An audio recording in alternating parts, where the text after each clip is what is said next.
আচ্ছা, এমন একটা শক্তির কথা কি ভাবা যায়, যা দেখা যায় না, যা নিজে কোনো কথা বলে না, কিন্তু আমাদের সব সম্পর্ক, আমাদের সব সিদ্ধান্তকে একদম ভেতর থেকে নিয়ন্ত্রণ করে?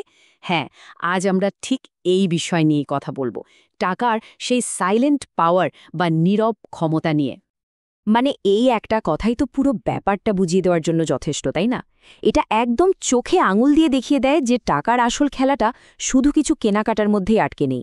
এর আসল ক্ষমতা হচ্ছে অন্যের মুখ বন্ধ করে দেওয়ার মধ্যে। এখানে দুটো একেবারেই ভিন্ন ছবি, একদম কন্ট্রাস্টিং। একদিকে দেখুন, যখন পকেটে টাকা নেই তখন চেনা মুখগুলো কেমন যেন অচেনা হয়ে যায়। পাড়ার দোকানদার থেকে শুরু করে সবচেয়ে কাছের মানুষ, সবার আচরণে একটা ঠান্ডা ভাব। আর অন্যদিকে টাকা যেই না পকেটে আসে, ব্যাস সেই একই মানুষগুলোর ব্যবহারে আবার কি দারুণ উষ্ণতা। এই যে বাস্তবতার কথা বললাম, এটা আরও পরিষ্কারভাবে বুঝতে হলে চলুন একটা গল্প শোনা যাক। রফিক নামের এক তরুণের গল্প। তার জীবনের প্রথম দিকটা কেটেছিল টাকা পয়সা টানাটানির এক কঠিন সংগ্রামের মধ্যে দিয়ে। রফিক সে ছিল ঠিক তেমনই একজন ছেলে। চোখে অনেক বড় হওয়ার স্বপ্ন, মাথায় বুদ্ধি, আর খাটতেও রাজি। কোনো কিছুতেই কমতি ছিল না। কিন্তু তার স্বপ্ন আর বাস্তবতার মাঝখানে একটাই বড় দেয়াল ছিল, আর সেটা হলো টাকা পয়সার অভাব।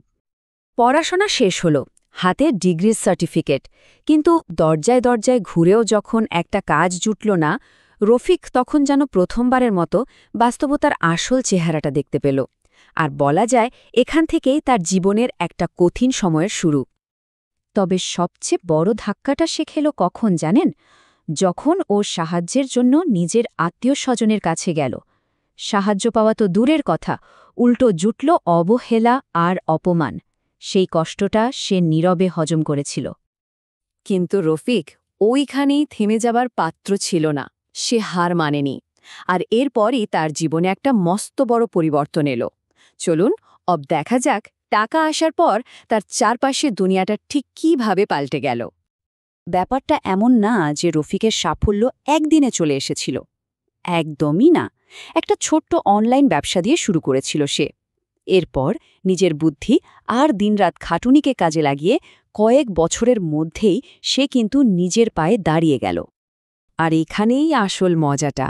যে মানুষগুলো একসময় তাকে দেখেও না দেখার ভান করত, তারাই এখন নিজে থেকে এগিয়ে এসে হাসি মুখে কথা বলে, খাতির জমানোর চেষ্টা করে। এই যে পরিবর্তন, এটাই রফিককে জীবনের সবচেয়ে বড় শিক্ষাটা দিয়ে গেল।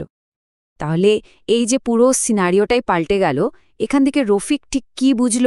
জীবনের কোন কঠিন সত্যটা তার সামনে পরিষ্কার হয়ে গেল?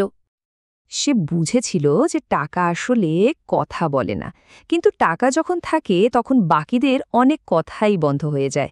দেখুন, এই একটা লাইনেই যেন পুরো সমাজের আসল ছবিটা চলে আসে, তাই না? পকেটে টাকা থাকলে নিন্দুকদের মুখ এমনিতেই চুপ হয়ে যায়। আসলে রফিকের গল্পটা তো শুধু একজনের গল্প না, এটা আমাদের গোটা সমাজেরই একটা আয়না। চলুন এবার টাকার আসল মানেটা কি আর এর প্রভাব ঠিক কতটা গভীরে, সেটা নিয়ে একটু কথা বলা যাক। দেখুন, টাকা মানে কিন্তু শুধু লাক্সারি বা দামি জিনিসপত্র না। এর পেছনে মানুষের কিছু বেসিক চাহিদা লুকিয়ে আছে। যেমন ধরুন, এটা একটা সিকিউরিটি বা নিরাপত্তা দেয়। এটা আমাদের স্বাধীনতা দেয়, যাতে অন্যের ওপর নির্ভর না করে বাঁচা যায়। আর সবশেষে এটা সমাজে একটা সম্মান বা মর্যাদা এনে দেয়, যা আমাদের আত্মবিশ্বাসকে বহু গুণে বাড়িয়ে তোলে। তাহলে টাকা কামানোর আসল উদ্দেশ্যটা কি? শুধু ধনী হওয়া না, আসল লক্ষ্য হল সমাজে নিজের একটা শক্ত জায়গা তৈরি করা, নিজের একটা পরিচয় বানানো। এটা নিশ্চিত করা যে জীবনে আর কোনো দিন যেন কারো কাছে অবহেলা পেতে না হয়, অদৃশ্য হয়ে থাকতে না হয়।